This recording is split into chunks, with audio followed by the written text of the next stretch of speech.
Cinema കുട്ടികളെയും യുവതലമുറയെയും വളരെയധികം സ്വാധീനിക്കുന്നു. ഇത്തരത്തിലുള്ള വിമർശനം നിലവിൽ നമ്മുടെ കേരള സംസ്ഥാനത്തുണ്ട്. ഈ അടുത്ത കാലത്തിറങ്ങിയ മാർക്കോ എന്ന ചിത്രം, എ സർട്ടിഫിക്കറ്റോടുകൂടി പുറത്തിറങ്ങിയ ചിത്രം വയലൻസിനെ വളരെ എക്സ്ട്രീം സ്റ്റേജിൽ ചിത്രീകരിച്ച ഒരു ചിത്രമാണ്. അതുപോലെ ബഹുമാനപ്പെട്ട കേരള മുഖ്യമന്ത്രി നിയമസഭയിലെ പ്രസംഗത്തിൽ എട മോനെ എന്ന ആവേശത്തിലെ ഡയലോഗ് കുട്ടികളെ വളരെയധികം ആകർഷിക്കുന്നു. അവർ ഗ്യാങ്ങുകളിലേക്കും മറ്റും പോകുന്നതിന് ഇത് ഇടയാക്കുന്നു എന്നൊരു പരാമർശം നടത്തി. ആവേശം എന്ന ചിത്രം U/A എന്ന സർട്ടിഫിക്കറ്റ് ലഭിച്ചതാണ്. അപ്പോൾ നമ്മൾ മനസ്സിലാക്കേണ്ടത് ഈ സർട്ടിഫിക്കറ്റുകൾ എന്തിനു വേണ്ടിയുള്ളതാണ് എന്നാണ്.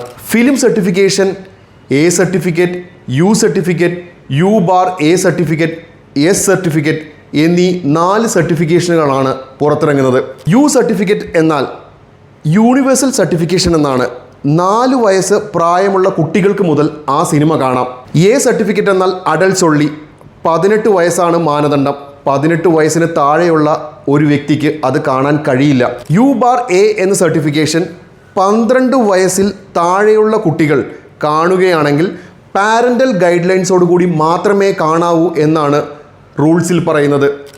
S സർട്ടിഫിക്കറ്റ് എന്നാൽ പ്രൊഫഷണൽസിന് മാത്രം കാണാവുന്ന രീതിയിൽ റെസ്ട്രിക്റ്റ് ചെയ്തിട്ടുള്ള സർട്ടിഫിക്കേഷനാണ്. ഇത്തരത്തിലുള്ള സർട്ടിഫിക്കേഷനുകൾ സിനിമയ്ക്ക് ഉണ്ട് എന്നും ഇതിൻ്റെ മാനദണ്ഡത്തിൽ നിന്നുകൊണ്ട് മാത്രമായിരിക്കണം കുട്ടികളെയോ യുവതലമുറയെയോ അത് എക്സിബിറ്റ് ചെയ്യുന്നത് എന്ന് ഉറപ്പുവരുത്തേണ്ടതും നമ്മൾ ഓരോരുത്തരുടെയും കർത്തവ്യമാണ്.